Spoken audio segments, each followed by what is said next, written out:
We don't give a shit what Natalie Portman thinks or doesn't think about this. I'm just showing you her fake fucking tears. I mean, like, where were her tears for Lake and Riley? I don't remember her tearful video over Jocelyn Nagare down in Texas. Did you cry for her? You rich bitch who's protected by guards and fences and multi-million-dollar estates from having to deal with anything like what these Border Patrol agents are going through or these ICE agents are going through in order to... Do you ever wonder how these MAGA Republicanas sit with themselves at the end of the day? Why are liberal women protesting ICE when it's ICE protecting us from rapists?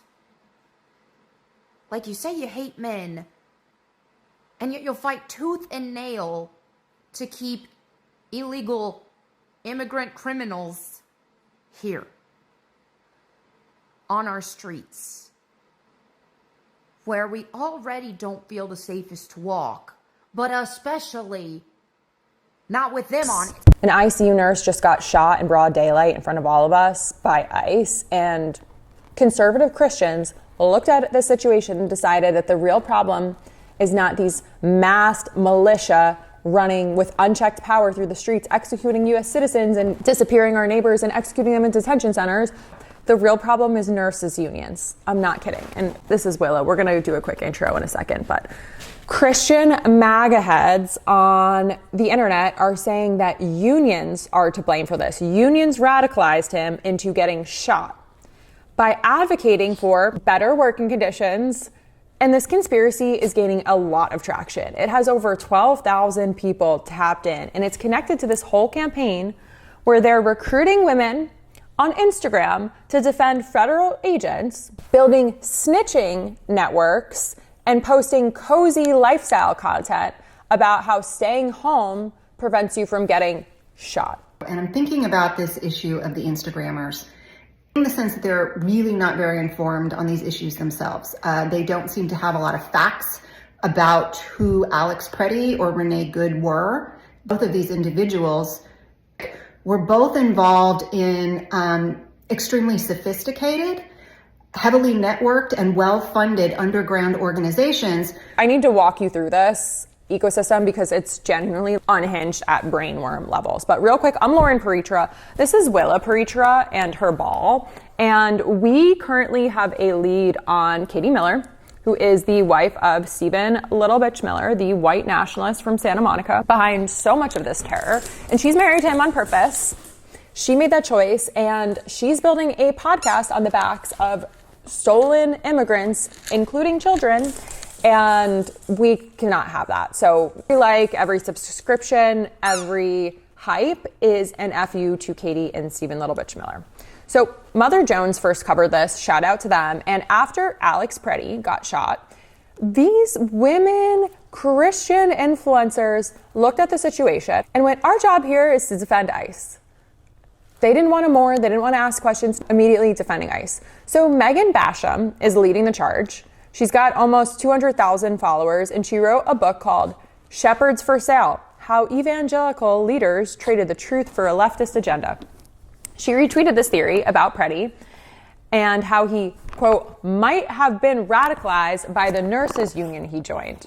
The tweet said, it's time we talk about the way healthcare orgs, and we have a talk about the way healthcare orgs and unions, including MNA and SEIU, are radicalizing their employees and members across Minneapolis. Radicalizing nurses into better working conditions, into paid family leave advocacy. The Minnesota Nurses Association is apparently out here turning people into extremists, fighting for safe patient ratios and lunch breaks, God forbid. That's the pipeline to radicalization now. And here's the logic that they're working with. Alex Pretti was a nurse. He was an ICU nurse. Nurses care about people. They join unions. Unions also care about people. They fight for better pay and safer working conditions.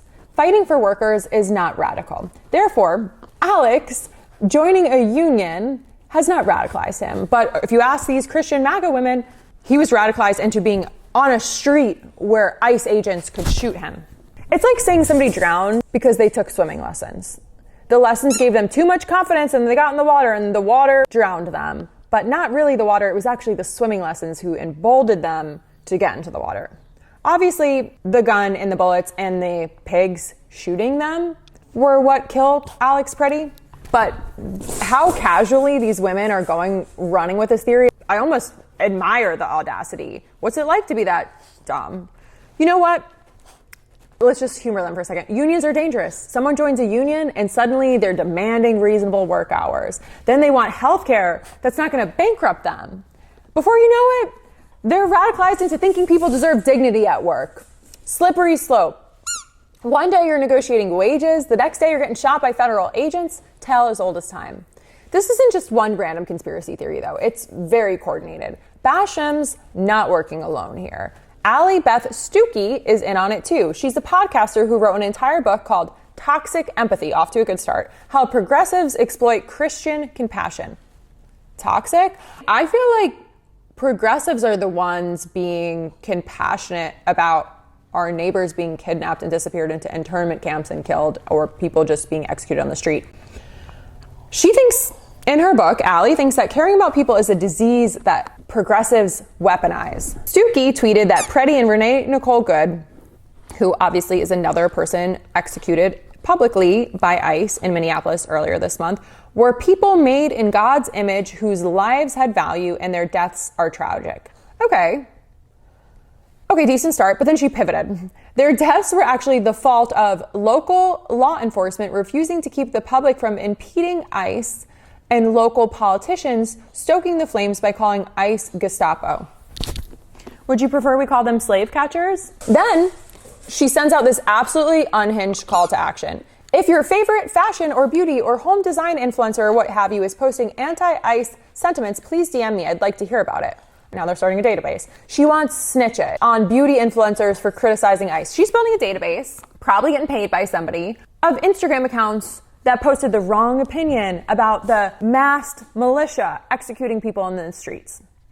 That's what she's going to do with this list. Is she going to start a registry? Is she going to start a blacklist? This is not normal behavior from somebody who definitely seems to have a little bit of authoritarian fantasies going on. A few hours later, she followed up with, ladies, we need you on Insta being informed and unafraid. We need you on Instagram to defend ICE. What? One Instagram creator, and I cannot stress how absolutely deranged this next post is, posted a series of tips called Simple Ways I Lower My Risk of Being Shot by ICE.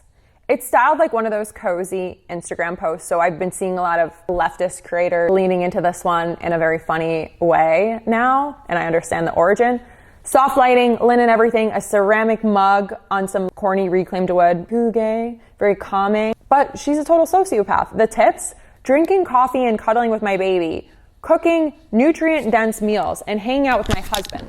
So if you stay home and just make soup for your husband, you won't get shot by ICE. That's if ICE doesn't come to your door and steal one of you or your kids. Problem solved. These tips, very helpful tips. If you get killed by federal agents, you probably wouldn't be out there doing something wrong anyway. If you get killed by federal agents, you were probably out there doing something wrong anyway. The subtext is screaming. If you get shot, you weren't home where you belong, in the kitchen. You were out in public, probably protesting, probably causing problems for the Gestapo. Good women don't get shot because good women know that their place is in the kitchen, working for the man and doing unpaid labor. So Rachel Moran is a researcher at the University of Washington who studies this type of stuff. She told Mother Jones that these posts tell women to see ICE and their violence as justified or outside of their responsibility. I'm going to translate that for you. Stay in your lane. Make some sourdough bread. Let the man with the gun handle the violence. Don't ask questions about why nurses are dying in the street. That's not your job. Your job is to make the house smell like cinnamon rolls and to trust and be completely compliant with any order of authority figures who have guns and are threatening harm. Meanwhile, Anna Lewis, an anti-abortion influencer with 122,000 followers, was posting photos of children allegedly killed by undocumented immigrants.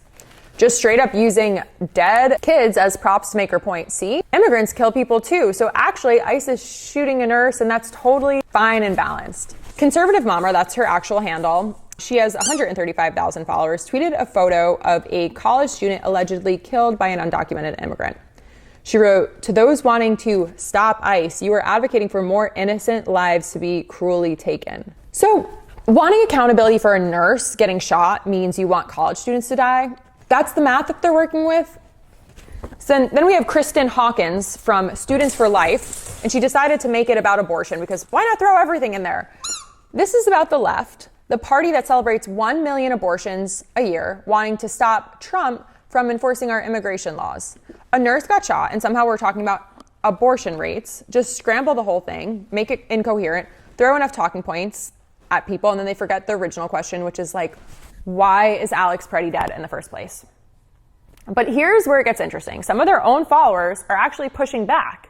We love that. People are replying to Stuckey like, it's sad you can't just condemn something that was so clearly wrong. Somebody told her directly, you are a kook if you can't watch the video and see for yourself that he was not brandishing a gun.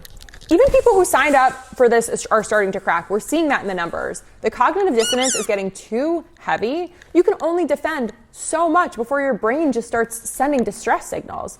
But Stuckey, completely undeterred, she tweeted again, I'm really glad I never listened to the naysayers on X who say changing women's minds on culture and politics is pointless and impossible.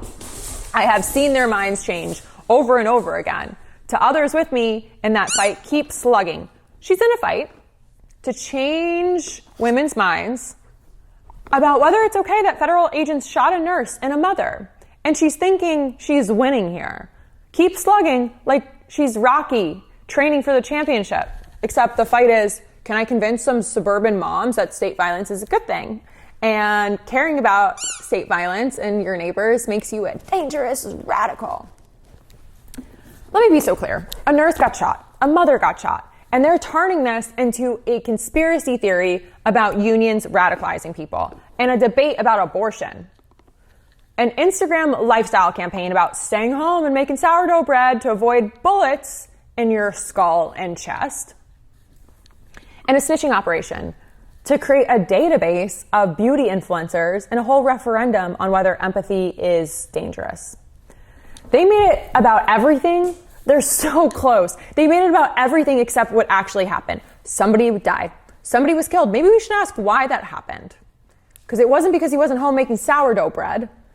And if this bothered you as much as it bothers me, please take a moment to subscribe, share it, hit that notifications bell, turn notifications on, because this is how they're selling conservatism out there and authoritarianism.